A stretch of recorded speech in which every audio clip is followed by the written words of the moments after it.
जिंदगी कैसी है पहेली हाय। फिल्म आनंद के इस मशहूर गीत के शब्द लिखे थे योगेश गौड़ ने। जी हाँ, गीतकार योगेश ने।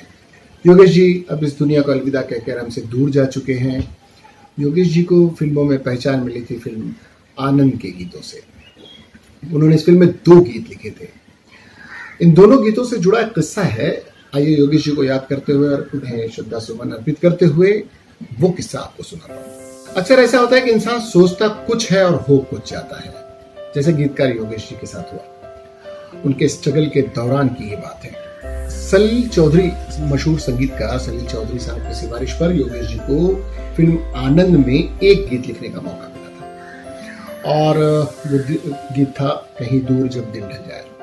उसके बाद एक दिन सलील दादा ने एक बंगाली गीत की रिकॉर्डिंग योगेश जी के हाथ में रखी और उनसे बोल लिखने को। योगेश जी के पास माइक्रोफोन, ग्रामोफोन वगैरह कुछ नहीं था। खैर कुछ जुगाड़ करके उन्होंने बंगला का गीत सुना और बैठ गए गीत लिखने। और उधर एक और गफलत हो गई थी। जैसे माना जाता है कि कुछ गीतों पर संतुष्टि नहीं होती है, कुछ फिल्मकार एक से ज्यादा गीतकार रखते हैं और उस गफलत में फिल्म के निर्देशक ऋषिकेश मुखर्जी साहब ने गीत गुलजार जी को लिखने को दे दिया था।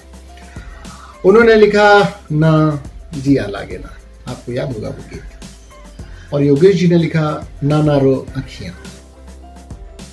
संयोग से गुलजार जी का गीत रिकॉर्ड हो गया और एक दिन ऋषिदा ने योगेश जी को बुलाया और उनके हाथों में चेक रख दिया। योगेश जी बड़े अचंभित होकर कहने लगे कि आखिर जब कहीं दूर जब दिन ढल जाए वाला जो गीत उन्होंने लिखा है उसके पैसे उन्हें मिल गए हैं, तो फिर ये किस बात के? गीत तो एक ही इस्तेमाल हुआ था तब तक। तो ऋषिदा ने उन्हें समझाया कि ये ना ना रो अखिया वाला जो गीत है ये उसकी पेमेंट है और ये उसके पैसे हैं। योगेश जी को बड़ा ताज्जुब हुआ कि आखिर जब ऐसे जो गीत लिया नहीं जा रहा है उसके पैसे आखिर किस लिए लिए। खैर ऋषिकेश ने उन्हें समझाया कि ये पैसे आपको तो लेने ही पड़ेंगे।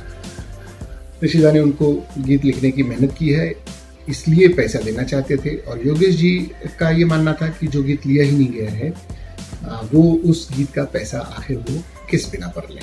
देखिए दोनों की एक कितनी खूबसूरत अंडरस्टैंडिंग और ईमानदारी की बात थी दोनों की। खैर इसका एक बीच में सलीलदा बीच में पड़े और उन्होंने एक रास्ता सुझाया कि क्यों ना एक गीत और योगेश जी से लिखा लेते हैं। इस पर योगेश जी और ऋषिदा दोनों तैयार हो गए और लिखा गया हिंदी फिल्म संगीत का एक यादगार गीत जिसे कहते हैं जिंदगी कैसी है पहेली है। जिंदगी रोंगटे खड़े हो जाते हैं इस गीत को सुनकर। और मन्ना ने जिस अंदाज में गाया है, योगेश जी के एक एक शब्दों पर उन्होंने जान डाल दी है। खैर मसला यहीं खत्म नहीं हुआ। जब बाद में राजेश खन्ना जी ने ये गीत सुना तो उन्होंने ऋषिदा को मनाया कि ये गीत इतना अच्छा बन पड़ा है तो इसे टाइटल पर क्यों नहीं जाया किया जाए, ये गीत मुझ पर पिक्चराइज करें। अब काका की जिद आड़े आ गई और वो गीत उन्हें बहुत पसंद आ गया था। ऋषिदा पशुपेश में पड़ गई कि आखिर सिचुएशन कहाँ है इस गीत के लिए। गीत टाइटल के लिए उन्होंने लिखवाया था ये गीत।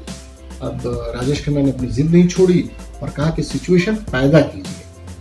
काका की जिद के आगे अच्छे हार मान जाते थे और आखिर में वही हुआ। किसी तरह सिचुएशन बनाई गई और सबसे खास बात कि इस गाने को सिर्फ एक दिन में ही फिल्मा लिया गया।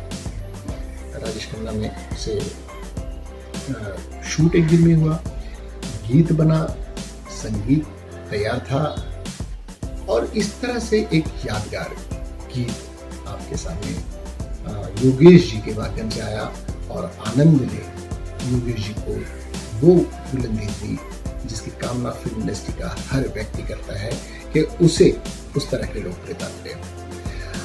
ये एक छोटा सा वाकया था योगेश जी से जुड़ा हुआ। हम इस किस्से के साथ मैं आपका दोस्त सैयद सलमान आपसे विदा लेना चाहूँगा और चाहूँगा कि हम इस तरह के किस्से आपके सामने लाते रहें।